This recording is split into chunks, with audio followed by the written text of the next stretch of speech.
Sudan की कहानी सिर्फ एक हेडलाइन नहीं है, it's a perfect case of Jio political moves.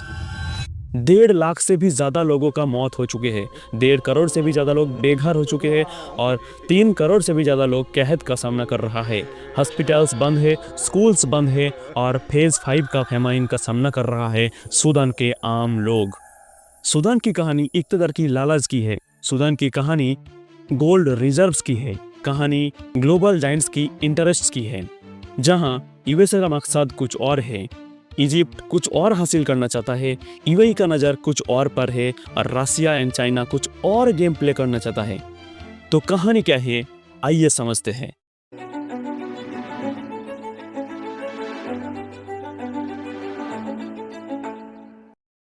ये कहानी का शुरुआत होता है 1955 में, जब सूडान को ब्रिटेन के हाथ से आज़ादी मिली।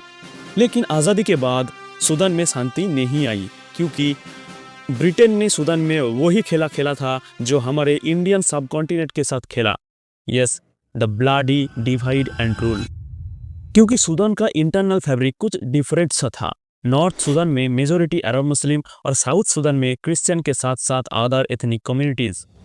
So after the independence south Sudan के ये एथनिक कम्युनिटीज एंड क्रिश्चियन लोग अपना हक मांगना शुरू कर दिया और अपना अलग देश बनाने की कोशिश की। लेकिन हुकूमत साउथ सूडान के लोगों के मांगे मानने से इनकार कर देता है और इसका नतीजा निकला the Sudan first civil war 1955 to 1972 और इसका नतीजा निकला 5 लाख लोगों से भी ज़्यादा लोगों का मौत। और फिर कहानी में एक मेजर ट्विस्ट आता है 1983 में, जब प्राइम मिनिस्टर सादिक अल महदी ने पूरे सूडान में शरिया लॉ इम्प्लीमेंट कर दिया। अब शरिया लॉ तो मुस्लिम्स के लिए इम्पोर्टेंट था, लेकिन उन्होंने non Muslims, African communities, Christian सबके ऊपर ये लॉ इम्प्लीमेंट कर दिया और इसलिए पूरे सूडान में एक राइट शुरू हो गए, जिसके नतीजा निकला लाखों लोगों का मौत और 25 लाख से भी ज़्यादा लोगों का डिस्प्लेसमेंट। इसी प्रेशर के चलते साउथ सूडान के लीडर्स और सूडान के हुकूमत के बीच 2005 में एक पीस डील हो गई, लेकिन वेस्टर्न पावर्स की प्रेशर बढ़ती रही और आखिरकार 2011 में साउथ सूडान को एक नए देश बनाने की परमिशन मिल गई और फिर 9 जुलाई 2011 में दुनिया को एक नए देश मिला साउथ सूडान के नाम से।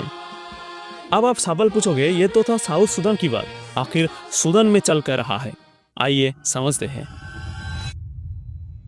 1983 में जब प्राइम मिनिस्टर सादिक अल महदी ने पूरे देश में शरिया लॉ इम्प्लीमेंट किया था, तब जो राइट्स पैदा हुआ था उस समय उनका मिलिट्री जनरल था उमर अल बशीर और इसी राइट्स का हालत की मौका लेते हुए जनरल उमर अल बशीर ने तख्ता पलट कर दी और खुद ही सूडान के लीडर बन गया।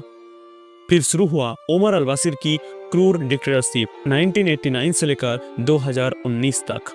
उमर अल बशीर की इसी लॉन्ग टर्म 30 इयर्स की डिक्टेटरशिप रूल में बहुत सारे प्रोटेस्ट हुआ, बहुत सारे राइट्स हुआ।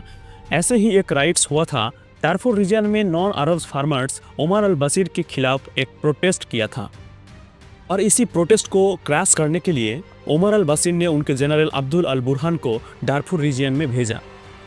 लेकिन तब उमर अल बशीर की मन में एक ख्याल आया, जैसे राइट्स के मौका लेते हुए उन्होंने सादिक अल महदी की तख्ता पलट की थी, अगर अब्दुल अल बुरहान भी ऐसा करे तो इसके लिए उन्होंने एक नया पैरामिलिट्री फोर्स बनाया, जिसका नाम दिया जंजावीद।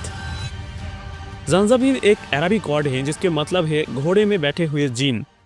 और फिर जंजावीद की पैरामिलिट्री फोर्स एंड अब्दुल अल बुरहान की सूडानीज आर्म फोर्स मिलकर